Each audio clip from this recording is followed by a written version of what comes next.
Кадыр Маликов. Жоолукчан окуучуларды мектепке киргизбей жаткан учурлар көп катталды. Акыркы күндөрү жоолук маселеси боюнча муфтиятка ар кайсы аймактардан көптөгөн кайрылуулар жана даттануулар келип түшкөн. Айтымдарында алар жоолуктун айынан мектеп жашындагы кыздарын мамлекеттик билим берүү мекемелерине жибере албай калышкан. Айрым мектеп директорлору жана мугалимдери мектептин ички уставына таянып диний үй бүлөлөрдүн кыздарын мектепке жоолуксуз келүүсүн талап кылган жагдайлар көбөйгөн.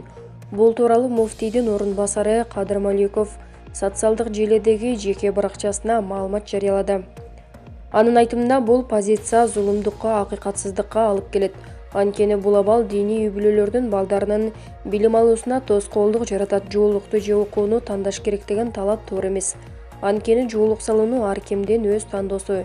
Илим алуу бул милдет, дейт Маликов. Булак Назар Ньюс. Замир Айылчиев Жапаровдун алгачкы кадамдары өлкөнүн өнүгүүсүнө кошкон салымы болду.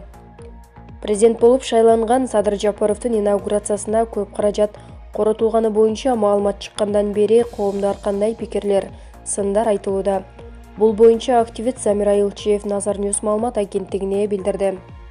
Протокол боюнча президенттин инаугурациясы тыйындын которулуусу негиздөө. Бирок экономиканын тартыштыгы бюджеттин дотациясында болгонун көрүп жаңы шайланып келген президент Садыр Жапаров жол тосууну жана шаан шөкөттү уюштурууга бөгөт койду. Албетте мындай кадам эл үчүн жакшы мисал. Ал эми бюджет үчүн чоң үнөмдүү деп ойлойм. Жапаровдун бул кадамдарын туура деп эсептейм. Себеби өткөн кеткенден сабак алып өлкөнүн тарыхындагы 30 жылдан берки президенттердин иштерин кайталаганы туура эмес. Карабайым эл менен эсептешип иш алып барып жатканы кубанаарлык. Андыктан президенттин алгачкы кадамдары өлкөнүн өнүгүүсүнө кошкон салымы болду десем жаңылышпайм, дейт Айылчиев. Булак Назар Ньюс. Клара Сорункулова сот арызымды канааттандыруудан баш тартты, эми башка кадамдарга барам. Бишкектин административдик соду президенттик шайлоого катышкан талапкерлердин бири Конституциялык палатанын мурдагы судьясы Клара Сорункулованын Борбордук шайлоо комиссиясына каршы арызын канааттандыруудан баш тартты. Аталган иш бүгүн каралган. Ал эми Сорункулова мындай чечимге макул эместигин айтууда. Жогорку сотко кайрылабыз, кандай болбосун аягына чыгарышыбыз керек, дейт ал. Сорункулова сотко БШКнын Кыргыз Республикасынын президенттин мөөнөтүнөн мурда шайлоонун натыйжасын аныктоо жөнүндө токтомун мыйзамсыз деп табууну суранып кайрылган. Анын айтымында БШК Садыр Жапаровдун соттуулугу болгондуктан аны өлкөдөгү эң жогорку мамлекеттик кызматка талапкер катары каттабашы керек эле жана жогорку соттун чечими кайра кароого жатпайт болчу. Жогорку соттун басма сөз кызматы Жапаров акталганын 20 октябрда кабарлаган болчу. Кошумчалай кетсек, 17 талапкер катышкан президенттик шайлоодо Жапаров шайлоочулардын 80%га жакындоошун алып, жеңишке жеткенин БШК 21 январда расмий жарыялаган. Булак Назар Ньюс. Турахан Жунусбеков Балбак Төлөбаев мэрликтен кете турганын айткан, кетсин. Бекенчил партиясынын мүчөсү Мегаком компаниясынын башкы директорунун кеңешчиси Турахан Жунусбеков менен чакан маек курдук.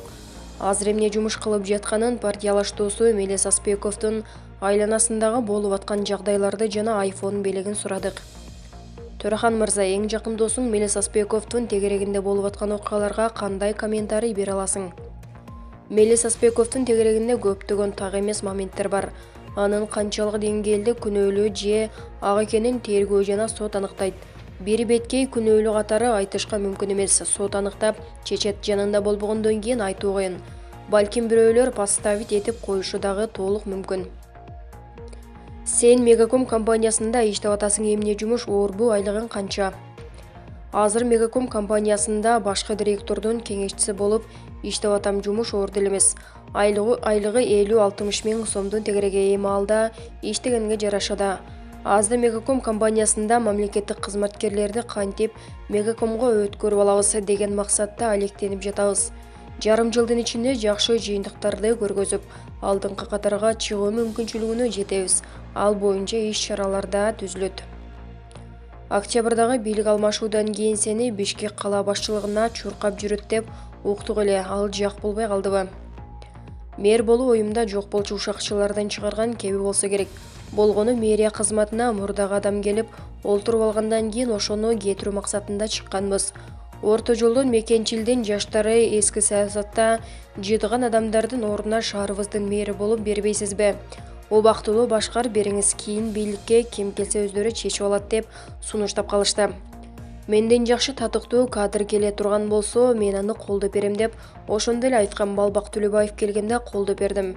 Бирок бүгүнкү күндө жетиштүү деңгээлде биздин копулубузга толуп иштеп аткан жок.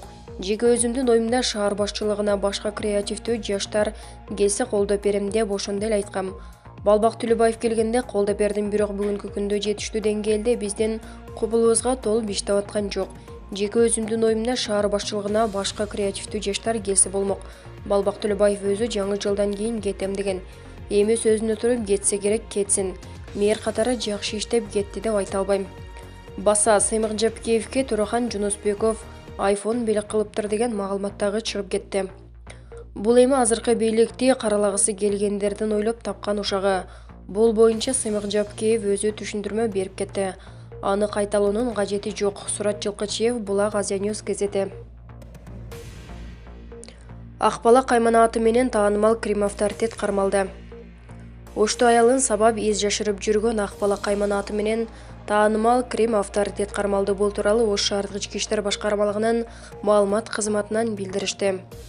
Маалыматка ылайык, кечээ 22 январда Ош шаардык ички иштер бөлүмүнө 1988 туулган ТН аттуу жаран күйөөсү тарабынан сабалып, ал киши качып жүргөндүгүн айтып арыз менен кайрылган. Бул фактыны аныктоо үчүн Ош шаардык ички иштер башкармалыгынын кызматкерлери иликтөө иш-чараларын жүргүзгөн. Натыйжада аялын сабап из жашырып жүргөн 1982 туулган АДны кармашып Ош облустук УКМКнын СИЗОсуна киргизилген. Бул факты кылмыштардын жана журуктардын бирдиктүү рейстерине кылмыш жаза кодексинин 266 беренесине ылайык катталып, сотко чейинки өндүрүшкө алынган. Иликтөө иш-чаралардын жүрүшүндө кармалган АД мурда Акбала кайманааты менен Крим чөйрөсүндө жүргөндүгү аныкталып, ал буга чейин банги затын сактагандыгы жана тоноочулук жасагандыгы үчүн сот жообуна тартылган. Ошондой эле уюшкан кылмыштуу топтун мүчөсү катары профилактикалык каттоодо тургандыгы белгилүү болду. Ал эми сабалган аялга карата соттук медициналык экспертизанын жыйынтыгында денеге анча оор жаракат албагандыгы аныкталды деп айтылат маалыматта. Булак Назар Ньюс. Артем Новиков: пенсия жана жөлөк пул өз маалында төлөнүп жатат. Кыргыз өкмөтү мамлекеттик казынадан каржылануучу социалдык төлөмдөрдүн баарын өз маалында төлөп жатат. Бул тууралуу 22 январда премьер-министрдин милдетин аткаруучу Артем Новиков өкмөттүн жыйынында билдирди. Анын айтымында, январь айынын бардык социалдык төлөмдөрү пенсия жана жөлөк пул график боюнча эч каралбастан төлөнүүдө. Новиков өкмөт 2020 жылдагы каржылык жана экономикалык проблемалардан сабак алып, бюджеттик саясаттын жаңы концепциясын иштеп чыгарын айтты. Былтыр 25 ноябрда өкмөт бюджетте акча тартыш болгондуктан пенсия, айлык жана башка социалдык төлөмдөрдү мамлекеттен эмес, сырттан келген карыз акчадан төлөп берип жатканын моюнга алган. 25 декабрда Орусия Кыргызстанга $20 миллион берип жатканы, бул акча бюджеттик мекемелерде иштегендердин айлык акысына, пенсияга жана аз камсыз болгон үй бүлөлөргө саламаттыкты сактоо системасын каржылоого жумшалары айтылган. Айрым талдоочулар Кыргызстанда январь айында пенсия айлык төлөнбөй калышы ыктымалдыгын билдиришкен. Булак Назар Ньюс. Жолдошун жоготкондон кийин өзүн алаксытуу болгон Чубак Жалиловдун жубайы бала бакча ачты. Белгилүү дин аалымы Чубак Ажи Жалиловдун жубайы бала бакча ачты. Бул тууралуу Суперкейджи порталына окурман билдирди. Айтымында, бакчанын аты алымдын кыздарынын биринин атынан коюлган. Дин аалымынын жубайы Айсалкын айымдын бала бакчада иштегенин тастыктаган. Бул чөйрөдө 7 жылдык тажрыйбасы бар. Ал буга чейин эле жеке бала бакча ачууну кыялданып жүргөнү маалым болду. Мындан тышкары анын бала бакча ачуусуна дагы бир себеп жолдошун жоготкондон кийин өзүн алаксытуу болгон. Булак Суперкейджи.